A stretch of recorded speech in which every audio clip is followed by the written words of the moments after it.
Bienvenidos, nosotros somos el equipo 3 y nosotros les vamos a hablar acerca de la fisiopatología de la inflamación. Permiten eliminar sustancias dañinas o no deseadas. Si no existiera, las infecciones no se podrían controlar, las heridas nunca se curarían y los tejidos dañados podrían convertirse en úlceras permanentes. La reacción inflamatoria típica sigue una serie de pasos. El primero, el agente dañino se localiza en los tejidos extravasculares, es reconocido por las células y moléculas del huésped.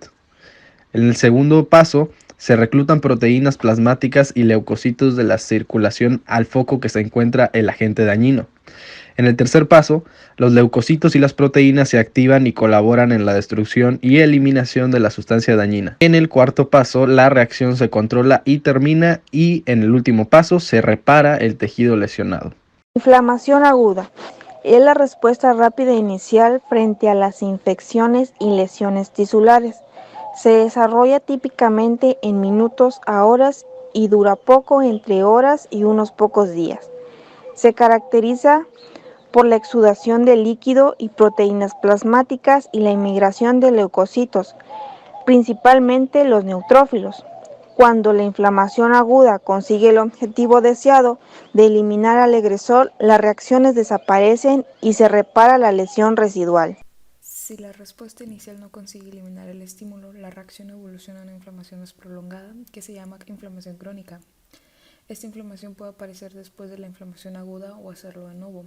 Va a durar más tiempo y se va a asociar a un mayor grado de destrucción tisular, presencia de macrófagos o linfocitos, proliferación de vasos sanguíneos y fibrosis. Causas de la inflamación. Las reacciones inflamatorias pueden activarse por diversos estímulos. Las infecciones, tanto bacterianas, víricas, micóticas y parasitarias, y toxinas microbianas, se encuentran entre las causas más frecuentes e importantes al nivel médico de la inflamación. Los distintos patógenos infecciosos inducen a la respuesta inflamatoria diferentes que van desde la inflamación aguda, leve con escasa o nula secuela duradera, y consiguen erradicar la infección con éxito, a reacciones sistémicas graves que pueden ser mortales, pasando por reacciones crónicas prolongadas que producen la lesión tisular extensa. Este patrón de respuesta puede ser útil para identificar la etiología de la necrosis tisular. Este induce la inflamación independientemente de la causa de muerte celular, que puede inducir isquemia, como la reducción del flujo, la causa del infarto miocárdico, los traumatismos y lesiones físicas y químicas, como las lesiones térmicas, o como las quemaduras o la congelación. La radiación, la exposición a algunas sustancias químicas ambientales. Se sabe que varias moléculas liberadas por células necróticas activan la inflamación, y algunas se describen a continuación. Los cuerpos extraños, como astillas, suciedad, suturas, pueden inducir inflamación por sí mismos o pueden provocar lesiones traumáticas en el tejido o contienen microbios. Algunas de estas sustancias son endógenas y pueden estimular una inflamación potencialmente dañina si se depositan en los tejidos de gran cantidad. Entre estas sustancias incluyen cristales de urato, como en la gota, y colesterol, como la arteriosclerosis. Las reacciones inmunitarias, también conocidas como reacciones de hipersensibilidad, son reacciones en las que el sistema inmunitario protector produce lesiones en los tejidos propios del paciente. Las respuestas inmunitarias lesivas pueden dirigirse frente a antígenos propios, lo que produce enfermedades autoinmunitarias. O pueden ser reacción inadecuada frente a sustancias ambientales, como ocurre en las alergias, o frente a los microbios. La inflamación es una causa clave de lesión tisular en estas enfermedades. Dado que no es posible eliminar los estímulos que provocan las respuestas inflamatorias en las enfermedades autoinmunitarias y alérgicas, estas reacciones tienden a ser persistentes y difíciles de curar. Se asocian a la inflamación crónica y son una importante causa de morbimortalidad. El primer paso de las respuestas inflamatorias es el reconocimiento de los microbios y células necróticas por receptores celulares y proteínas circulantes. Las células van a ser receptores que reconocen a los invasores, que evolucionaron como adaptaciones de los organismos multicelulares frente a la presencia de microbios en el entorno, en las respuestas que activan y resultan clave para la supervivencia. Aquí podemos denotar a los receptores celulares para los microbios, como los fagocitos, las células dendríticas y muchas otras células que expresan receptores que detectan la presencia de patógenos infecciosos. Los receptores más definidos son los de la familia de receptores tipo TROL o TLR, que también se debe a que este fue descubierto por la Drosofilia, y estos se localizan en las membranas plasmáticas y los endosomas de forma que pueden detectar los microbios extracelulares y ser ingeridos. Existen otros sensores microbianos en el citoplasma que en células, y los TLR reconocen a los motivos comunes a muchos microbios, que se suelen denominar patrones moleculares asociados a patógenos, o PAMP. El reconocimiento de los microbios por estos receptores estimula la producción y expresión de una serie de proteínas secretadas en la membrana, entre las que se incluyen citocinas que inducen a la inflamación y citocinas antivirales, al igual que citocinas y proteínas de membrana que fomentan la activación de los linfocitos e incluso respuestas inmunitarias tras estos más potentes. También cabe destacar sobre los sensores de la lesión celular.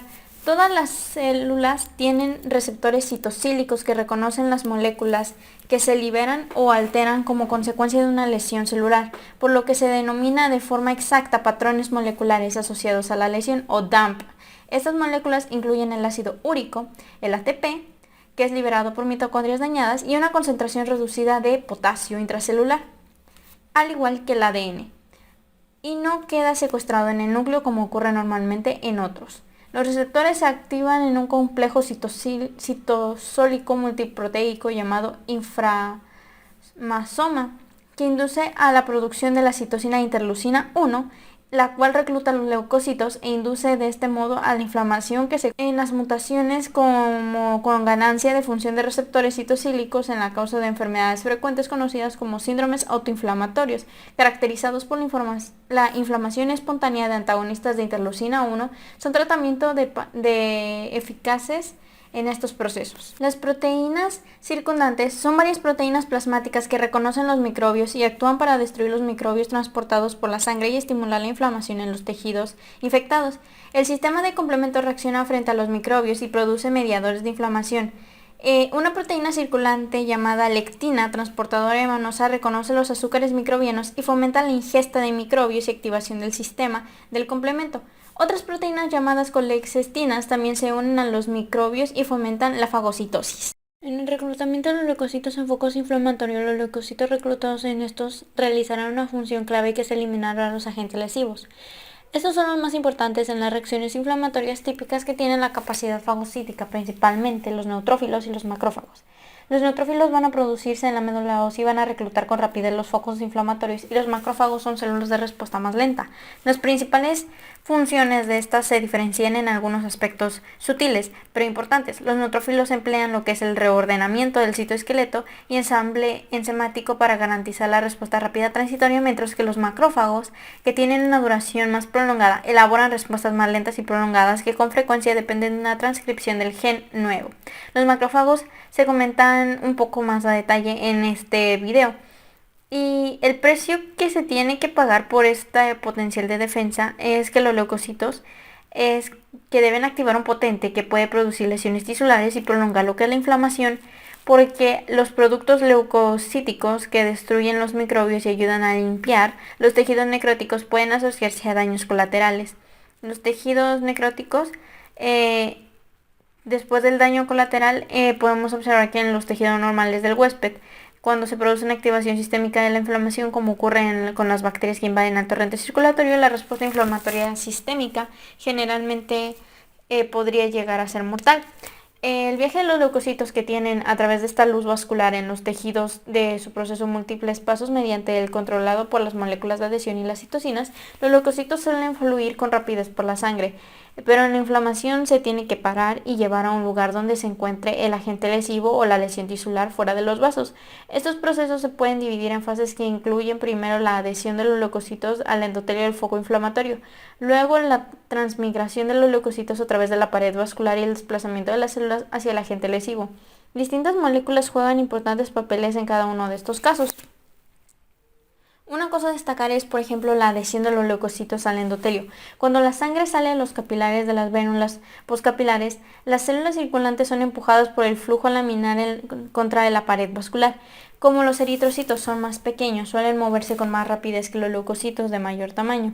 En consecuencia, los eritrocitos quedan limitados en la columna axial central y los leucocitos son empujados hacia la pared del vaso, aunque el flujo impide que las células se unan al endotelio.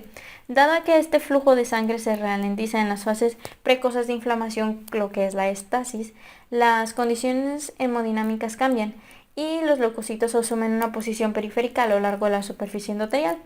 Este proceso de redistribución va a generar que los leucocitos lo llamen migración, y al acercarse a la pared vascular, los leucocitos van a conseguir detectar los cambios en el endotelio y reaccionar frente a ellos.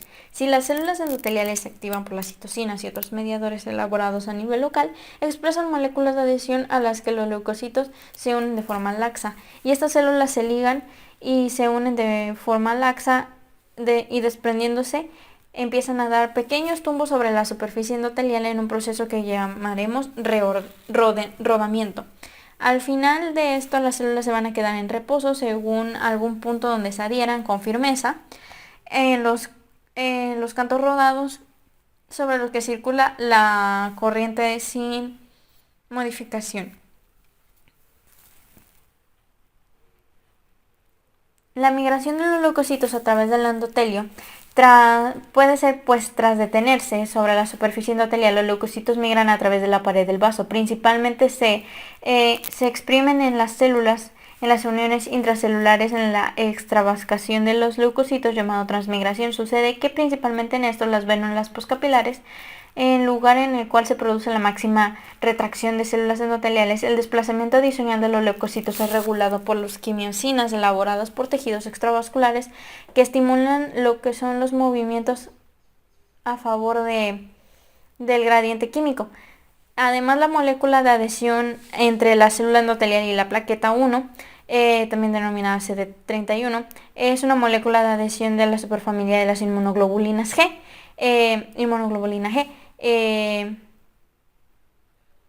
Expresadas en los leucocitos, y las células endoteliales intervienen en los procesos necesarios para que los leucocitos atraviesen el endotelio, y tras hacer esto los leucocitos perforan la membrana basal, posiblemente mediante la secreción de colagenasas, y entran en el tejido extravascular, que es típico de la pared vascular, que no sufra daños durante la transmigración de los leucocitos. En la quimiotaxia de los leucocitos, estos tras salir de la circulación, los leucocitos entran en los tejidos hacia un lugar de lesión, mediante el cual será llamado quimiotaxia, y se define como un movimiento de favor del gradiente químico.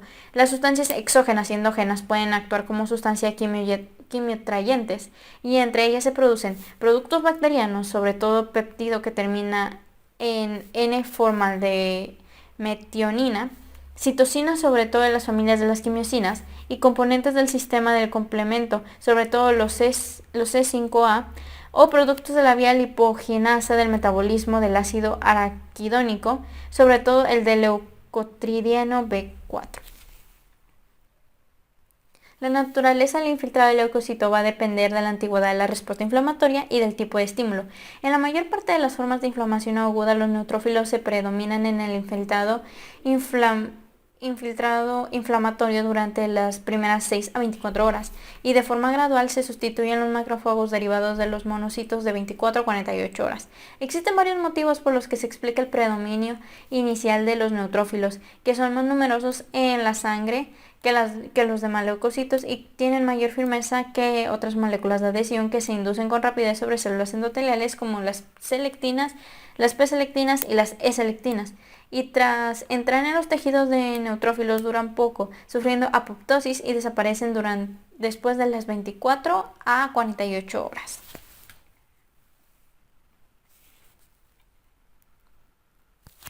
En la fagocitosis y eliminación del agente lesivo, el reconocimiento de los microbios y las células muertas induce a varias respuestas de los leucocitos que forman la activación de los leucocitos. Cuando se reclutan los leucocitos en un foco infeccioso o de daño tisular, se deben activar para que realicen sus funciones. Esto tiene sentido porque, aunque queremos que nuestro sistema defensivo vigile nuestro cuerpo de forma constante, sería un derroche mantener un alto nivel de alerta y consumo de energía antes de que se necesite de verdad. Las respuestas funcionales más importantes de la destrucción de los microbios y otros agentes lesivos de la fagocitosis y la destrucción intracelular y otras respuestas adicionales ayudan a las funciones defensivas de la inflamación y pueden contribuir a las consecuencias lesivas.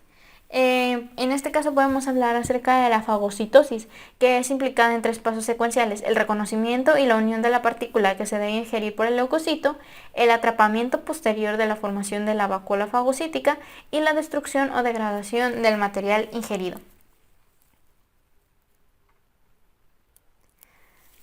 Las trampas extracelulares de neutrófilos son tramas fibrilares extracelulares que concentran sustancias antimicrobianas en los focos de infección, impidiendo la diseminación de los microbios porque se atrapan dentro de las fibrillas. Los leucocitos son importantes mediadores de lesiones de células y los tejidos normales en varias circunstancias, como parte de la reacción normal de defensa frente a los microbios infecciosos, porque los tejidos afectados o próximos a la infección sufren lesiones colaterales en algunas infecciones difíciles de erradicar como la tuberculosis y algunas enfermedades víricas como la hepatitis, y las respuestas prolongadas al huésped que contribuye a la patología del propio germen. Como la respuesta inflamatoria se dirige de forma inadecuada hacia los tejidos huésped, como sucede en algunas enfermedades autoinmunitarias, como cuando el huésped sufre hiperreacción frente a una sustancia ambiental que habitualmente son inocuas, como sucede en las enfermedades alérgicas, incluida el asma y algunas reacciones frente a fármacos. Aquí los leucocitos van a causar lesiones en los tejidos mediante la liberación de moléculas lesivas, y el contenido potencialmente tóxico de los gránulos se libera, por lo que los leucocitos en el medio ambiente extracelular por varios mecanismos. La secreción va a ser controlada del contenido de los gránulos tras la desgranulación que va a sufrir en una respuesta normal de los leucocitos activados. Si los fagocitos se encuentran en sustancias que no se pueden digerir con facilidad, como inmunocomplejos depositados de superficies planas inmóviles, la incapacidad de los leucocitos de rodear e ingerir las sustancias, y también de la liberación de grandes cantidades de enzimas a los gránulos hacia el entorno extracelular. Otras respuestas funcionales de los leucocitos activados puede hablar acerca de la eliminación de los microbios y las células muertas de los leucocitos, activando las funciones de defensa del huésped. Es importante recordar que estas células, sobre todo los macrófagos, producen citocinas que pueden amplificar o limitar las reacciones inflamatorias, y los factores de crecimiento que estimulan la proliferación de las células endoteliales y fibroblastos y la síntesis del colágeno, además de las enzimas que remodelan los tejidos conjuntivos. Estas actividades causan que los macrófagos tengan un papel central en la organización de la inflamación crónica y la reparación tisular cuando la inflamación ha desaparecido. La inflamación aguda tiene 3 componentes principales, que son la dilatación de los vasos pequeños con aumento de flujo, los aumentos de la permeabilidad microvascular que permiten que haya una salida de proteínas plasmáticas, y los leucocitos de la circulación, sin olvidar la migración de los leucocitos y de las microcirculaciones con acumulación del foco lesionado, activando de esta manera al eliminar al agente lesivo. Cuando uno se encuentra con un agente lesivo como un germen infeccioso o las células muertas, los fagocitos resistentes en todos los tejidos tratan de eliminarlos, y al mismo tiempo los fagocitos y otras células centinela de todos los tipos reconocen la presencia de sustancias extraña o anormal y reaccionan liberando moléculas solubles que median la inflamación. Algunos de estos mediadores actúan sobre los vasos pequeños de la velocidad y fomentan la salida del plasma y el reconocimiento de leucocitos circulantes hacia el lugar donde se encuentra el agente lesivo. Las reacciones de los vasos sanguíneos en la inflamación aguda. Las reacciones vasculares de la inflamación aguda incluyen los cambios del flujo de sangre y permeabilidad vascular, ambos orientados a maximizar el desplazamiento de las proteínas plasmáticas y los leucocitos que salen en la circulación y se dirigen hacia el lugar de la infección o lesión. La salida de líquido, proteína y células sanguíneas desde el sistema vascular a los tejidos intraesticiales o cavidades corporales se denomina exudación. El exudado es un líquido extravascular que se va a elevar en la concentración de proteínas y contienen residuos celulares. Su presencia implica que la permeabilidad de los vasos pequeños está aumentada típicamente durante la reacción inflamatoria. Por el contrario, el trasurado es un líquido escaso que contiene un poco de proteínas o ninguna célula y una densidad muy baja. Se corresponde a un ultrafiltrado de plasma en la sangre, producido como consecuencia del desequilibrio osmótico o hidrostático en los vasos de permeabilidad normal. En cambio, un edema alude al exceso líquido del tejido intersticial en las cavidades serosas, que puede ser exudado o extrasudado, y el pus es exudado purulento, que es exudado inflamatorio rico en leucocitos, sobre todo en los neutrófilos, residuos de células muertas y en muchos casos microbios. Los cambios en el flujo y el calibre de los vasos. Los cambios en estos se producen poco después de la lesión e incluyen lo siguiente. La vasodilatación va a comenzar rápidamente después del aumento de permeabilidad de la microvasculatura, con la salida de un líquido rico en proteínas, que es el exudado, hacia los tejidos extravasculares. Y la pérdida de líquido y el aumento del diámetro vascular reduce la velocidad del flujo de la sangre, concentrando a los eritrocitos en los vasos pequeños y aumentando la viscosidad de la sangre. Estos cambios determinan estasis del flujo ocupándose por los vasos pequeños, que se llenan de eritrocitos y haciendo que se muevan lentamente. Cuando se desarrolla la estasis, los leucocitos de la sangre, sobre todo los neutrófilos, se acumulan a lo largo del endotelio vascular. Al mismo tiempo se activan las células endoteliales por mediadores producidos por sitios de infección y daño tisular y expresan una mayor cantidad de moléculas de adhesión. Posteriormente los leucocitos se adhieren al endotelio y poco después migran a través de la pared vascular hacia el tejido intersticial en una secuencia que describe más adelante.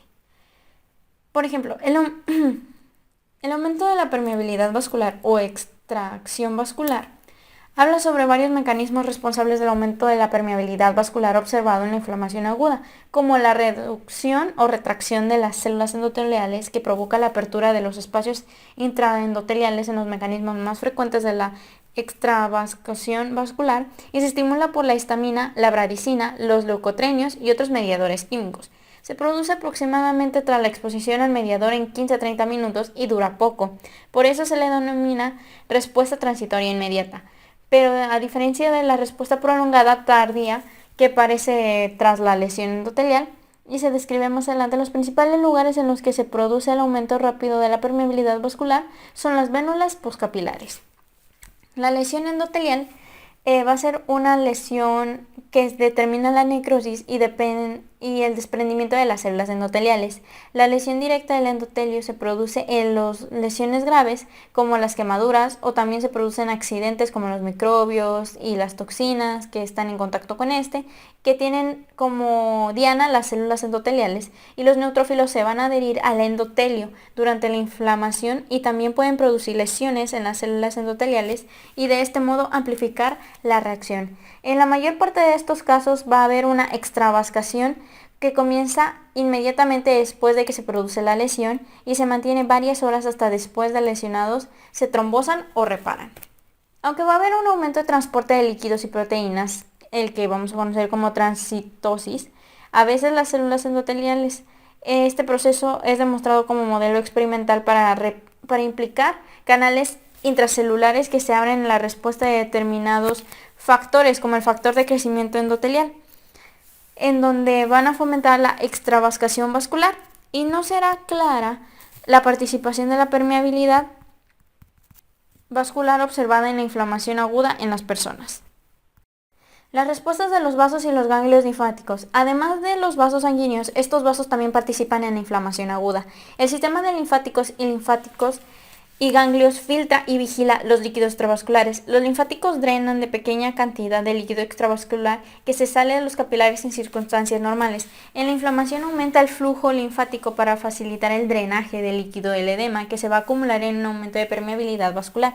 Además del líquido, los leucocitos y residuos celulares, también los microbios, pueden generar una linfa. Los vasos linfáticos, al igual que los sanguíneos, proliferan durante las reacciones inflamatorias para afrontar el argumento de carga. Los linfocitos pueden implementarse de forma secundaria y conocerse como linfagitis, al igual que los ganglios linfáticos de drenaje como la linfodenitis, y los ganglios linfáticos inflamados suelen estar aumentados de tamaño por el aumento de la celularidad. Esta constelación de cambios patológicos la vamos a conocer como linfoadenitis reactiva o inflamatoria, y cuando un clínico identifica estas estrías rojas que van a estar cerca de la herida cutánea, lo considerará como un signo inequívoco de infección de la herida.